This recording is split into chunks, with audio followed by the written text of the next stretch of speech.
ఇవాళ మనందరం కూడా ఒక బాధతోని ఒక ఆవేదనతోని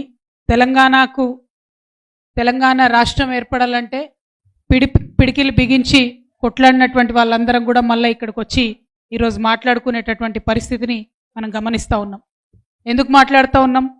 ఒక బాధతోని ఒక ఆవేదనతోని మరి మన సంస్కృతి మీద దాడి జరుగుతుంటే ఖచ్చితంగా దాన్ని ఖండించాల్సినటువంటి అవసరం ఉందని మనం గుర్తెరిగి అందరం కూడా ఇవాళ ఇక్కడికి వచ్చి మాట్లాడుకుంటా ఉన్నాం. మరి హమీద్ మొహమ్మద్ గారు వారు ఒక మంచి మాట చెప్పిండ్రు.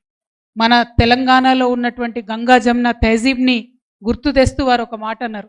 ప్రధానంగా నేను విగ్రహారాధనకు వ్యతిరేకం, కానీ తెలంగాణ తల్లిని మేము అట్లా చూస్తలేము, అది ఒక ఉద్యమ ప్రతీకగా చూస్తున్నాం, అందుకనే ఇవాళ ఆ ఉద్యమ ప్రతీకను మార్చడాన్ని నేను వ్యతిరేకిస్తున్నా అని చెప్పిండ్రు.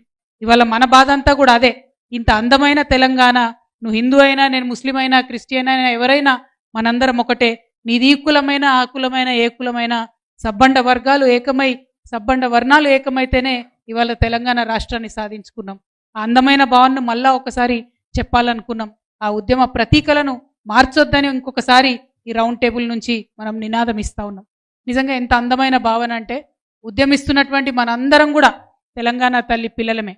ఆనాడు పిల్లలందరం కలిసి కేసీఆర్ గారు పెద్ద కొడుకు పాత్ర వహించి ఉండవచ్చు కాక, కానీ పిల్లలందరం కూడా కలిసి ఒక తల్లిని రూపొందించుకున్నాం. అది ప్రపంచంలో ఎక్కడ జరగదు. నిజంగా అది ఓన్లీ మన తెలంగాణలోనే జరిగింది. పిల్లలందరం కలిసి నిలబెట్టుకున్నటువంటి ఆ తల్లి పట్ల మనకున్న ప్రేమ ఆ నిర్మాణంలో లేనటువంటి రేవంత్ రెడ్డి గారికి ఉండే ప్రసక్తే లేదు. కాబట్టే ఇవాళైనా దాన్ని మార్చడం, కాబట్టే ఇవాళ దాన్ని అవమానం చేయడం చేస్తూ ఉన్నారు. తెలంగాణ తల్లి చేతిలో ఉన్నటువంటి బతుకమ్మను చూస్తే తెలంగాణ సమాజాన్ని చూసినట్టుంటుంది. ఏం చెప్తుంది బతుకమ్మ మనకు? నిజంగా ఎన్ని వందల సార్లు అనుకున్నామో, బతుకమ్మ అంటే కాస్ట్లీ పువ్వులు ఉండవు, గడ్డి పూలు ఉంటాయి, తంగేడు పూలు ఉంటాయి, బంతి పూలు ఉంటాయి, తొవ్వన పోతుంటే పెరిగేటటువంటి మామూలు పువ్వులు ఉంటాయి, ఆఖరికి విషం ఉండేటటువంటి జిల్లేడు పువ్వులు కూడా ఉంటాయి. మరి ఇవన్నిటినీ కలిపి మనం బతుకమ్మని చేసుకుంటాం. దాని అర్థమేంటి? చిన్నవాడు పెద్దవాడు కాదు, ఎవరైనా సరే మనవాడు అనేటటువంటి భావన ఉండాలి.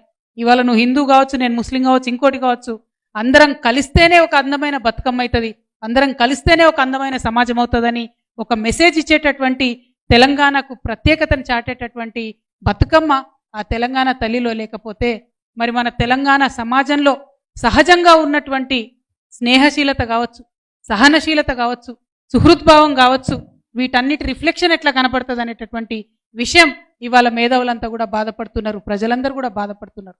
ఆ విషయాన్ని చెప్పడం కోసమే ప్రభుత్వం ఆ విషయాలు అర్థం చేసుకోవాలని మనం బలంగా చెప్పడం కోసమే ఇవాళ రౌండ్ టేబుల్ కాన్ఫరెన్స్ పెట్టుకున్నాం. మన అస్తిత్వాన్ని ఎవరు కూడా ఊడగొట్టలేరు, అంత ధైర్యం ఎవరికి లేదు. ఎందుకంటే మనం కొట్లాడి ఉన్నాం. కానీ ఆ ప్రయత్నం జరుగుతుందని తెలిసినా కూడా అడ్డుపడకపోతే, మనం మాట్లాడకపోతే తప్పు మనదైతుంది. మనం ఉద్యమం కాలంలో చెప్పుకునేటోళ్ళం ఒక కథ. ఏంది? మాట్లాడే చిలుకని తీసుకొని ఒక ఆయన వస్తే వాళ్ళ భార్య పాపం కూర వండి పెడుతుంది. తర్వాత భర్త అడుగుతాడు, ఎందుకమ్మా కూర వండినవు దాన్ని? అది ప్రత్యేకమైన చిలుక, మాట్లాడే చిలుక అంటే, నాకేం తెలుసయ్యా, మరి నేను దాన్ని పంజరంలోకి వెళ్ళి తీసేటప్పుడు మాట్లాడలేదు, దాని మెడ మీద కత్తి పెట్టినప్పుడు మాట్లాడలేదు, కత్తితో కోస్తున్నప్పుడు కూడా మాట్లాడలేదు, అది మాట్లాడుతుందని నాకెట్లా తెలుసు అన్నాడు. అందుకే మనం ఇవాళ మాట్లాడాల్సినటువంటి అవసరం ఉన్నది. ఖచ్చితంగా మన ఉనికికి మన సంస్కృతి పైన దాడి జరుగుతున్నదంటే మనం మాట్లాడకపోతే తప్పు మనదైతుంది. చరిత్ర మనల్ని కూడా క్షమించదు. చరిత్ర నిర్మాణంలో మనమున్నాం. కేసీఆర్ గారి నాయకత్వంలో జరిగినటువంటి తెలంగాణ పునర్నిర్మాణంలో కూడా మనమున్నాం. ఆ రేవంత్ రెడ్డి గారు ఎండ్లో కూడా లేరు.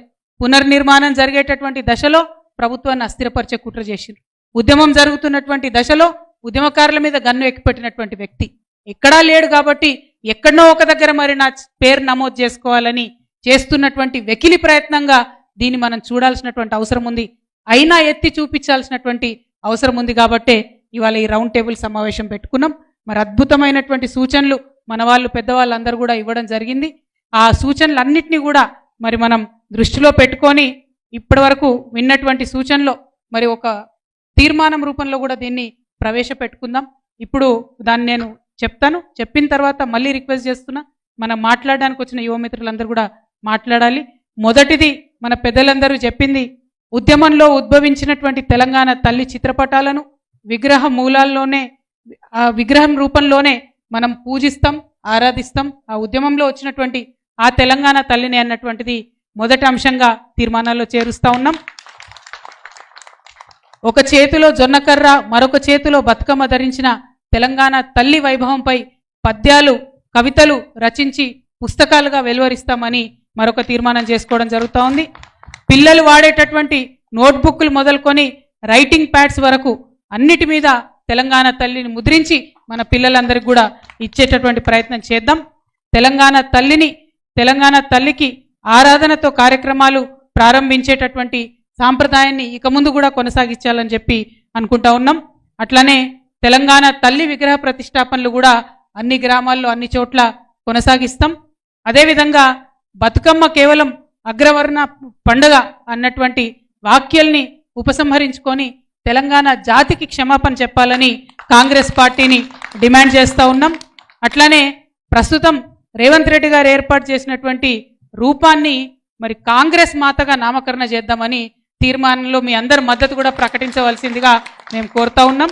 ఆమె కాంగ్రెస్ తల్లి, మనది నిజమైన ఉద్యమ తెలంగాణ తల్లి అనేటటువంటి అంశాన్ని మళ్ళొకసారి అందరికీ తెలియజేస్తూ ఈ కార్యక్రమంలో పాల్గొన్నటువంటి పెద్దలందరికీ ధన్యవాదాలు.